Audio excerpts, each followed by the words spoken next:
Assalamualaikum warahmatullahi wabarakatuh.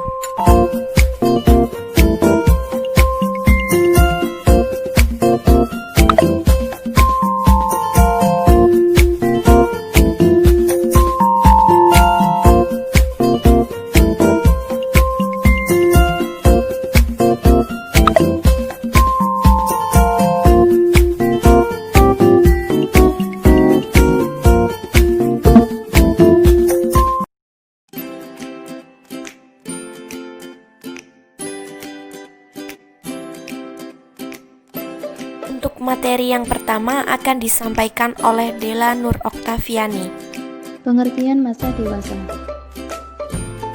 Istilah dewasa berasal dari kata Latin yaitu adults, yang berarti telah tumbuh menjadi kekuatan dan ukuran yang sempurna atau telah menjadi dewasa. Orang dewasa adalah individu yang telah menyelesaikan pertumbuhannya dan telah siap menerima kedudukan dalam masyarakat bersamaan dengan orang dewasa lainnya. Masa dewasa menurut konsep Islam adalah fase di mana seseorang telah memiliki tingkat kesadaran dan kecerdasan emosional, moral, spiritual, dan agama secara mendalam. Masa dewasa dibedakan menjadi 3 masa, yaitu pertama, masa dewasa dini dari usia 18 atau 21 sampai 40 tahun. Yang kedua, masa dewasa madya dari usia 40 sampai 60 tahun. Yang ketiga, masa usia lanjut dari usia 60 ke atas. Masa dewasa dini dikenal dengan istilah-istilah lain seperti masa pengaturan, masa komitmen, dan masa ketegangan emosional. Masa dewasa madya yang terjadi setelah usia 40 sampai 60 tahun ditandai dengan 10 karakteristik yang amat penting, yaitu pertama, masa dipandang sebagai periode yang sangat ditakuti karena pada masa ini telah mulai terjadi kemunduran mental dan fisik. Kedua, masa ini dipandang sebagai masa transisi, masa di mana mereka tidak lagi dipandang sebagai orang dewasa, tetapi sudah menjadi orang yang dituakan. Ketiga, masa stres. Yang keempat, usia berbahaya. Kelima, usia canggung. Keenam, masa berprestasi. Ketujuh, masa evaluasi. Kedelapan, masa standar ganda. Kesembilan, masa sepi. Dan kesepuluh, masa jenuh. Materi selanjutnya akan disampaikan oleh Erik Milasari. Materi selanjutnya adalah perkembangan jiwa beragama pada masa dewasa awal. Usia dewasa awal terentang dari usia 18 sampai 40 tahun. Pada usia ini, orang dewasa disibukkan dengan membangun karir dan keluarga. Perkembangan jiwa beragama pada orang dewasa sangat dipengaruhi oleh lingkungan. Pengaruh yang paling besar terhadap keberagamaan adalah lingkungan keluarga dan lingkungan masyarakat. Secara umum, kuat lemahnya intensitas minat beragama sejalan dengan usia. Artinya, semakin bertambah usia seseorang, semakin tinggi intensitas keagamaannya. Namun, karena pengaruh lingkungan cukup kuat, tidak jarang semakin bertambah usia seseorang, semakin jauh dari agama. Lemahnya minat beragama pada masa dewasa biasanya disebabkan 4 hal. Hal yang pertama yaitu ada tidaknya pembiasaan agama pada masa anak-anak. Kedua, ada tidaknya praktek keagamaan pada masa anak-anak. Ketiga, kuat lemahnya persoalan yang dihadapi. Keempat, ada tidaknya tanggung jawab agama pada anak. Materi selanjutnya akan disampaikan oleh Nuriyatul Badriyah. Yang selanjutnya adalah perkembangan jiwa beragama pada masa dewasa madya. Masa dewasa madya ini berlangsung dari umur 40 sampai 60 tahun. Perhatian terhadap agama lebih besar dibandingkan pada masa sebelumnya, dan kadang-kadang minat dan perhatian terhadap agama ini dilandasi kebutuhan pribadi dan sosial.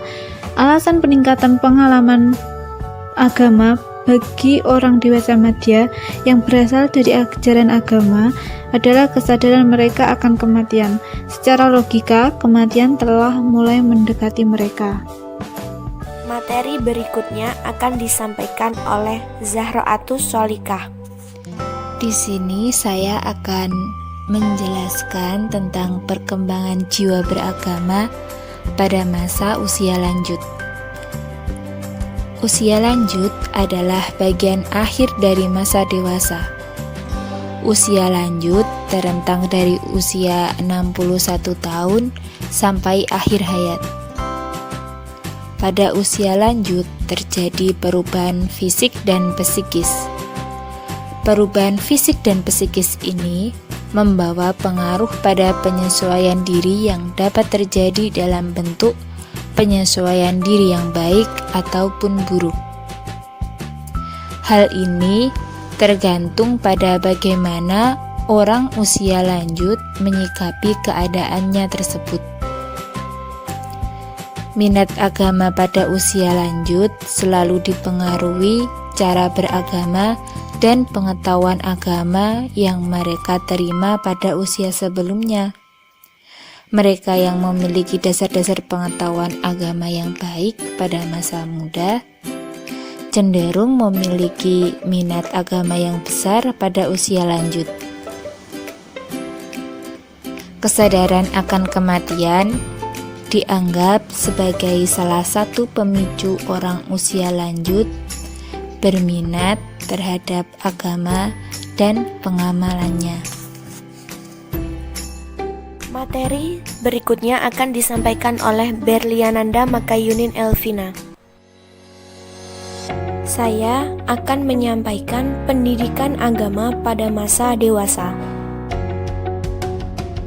Pentingnya pendidikan agama bagi orang dewasa paling tidak didasarkan pada dua alasan.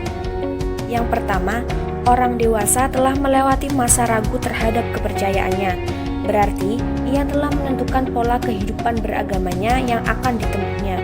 Yang kedua, bisa jadi orang dewasa berpindah agama bila dia merasakan agamanya tidak memberikan kepuasan batin kepadanya. Lalu, masih bermanfaatkah pendidikan agama bagi orang dewasa madya untuk meningkatkan pengalaman agamanya? Jawabannya, masih.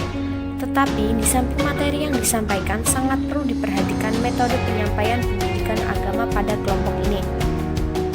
Materi yang cocok pada orang dewasa madya adalah materi yang dapat diterima logika dan rasa. Sedangkan metode yang tepat adalah metode partisipatif.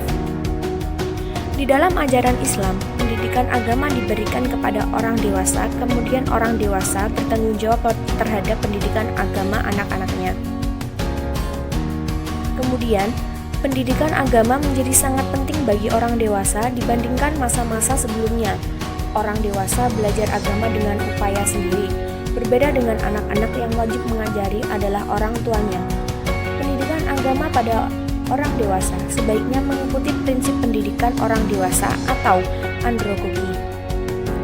Prinsip pembelajaran andragogi adalah pembelajaran yang dilakukan dengan menggunakan pengetahuan yang telah dimiliki peserta didik sebelumnya, mendorong peserta didik untuk melakukan pembelajaran mandiri, baik posisi belajar atau mengajar, dan menggunakan aktivitas pembelajaran yang beragam.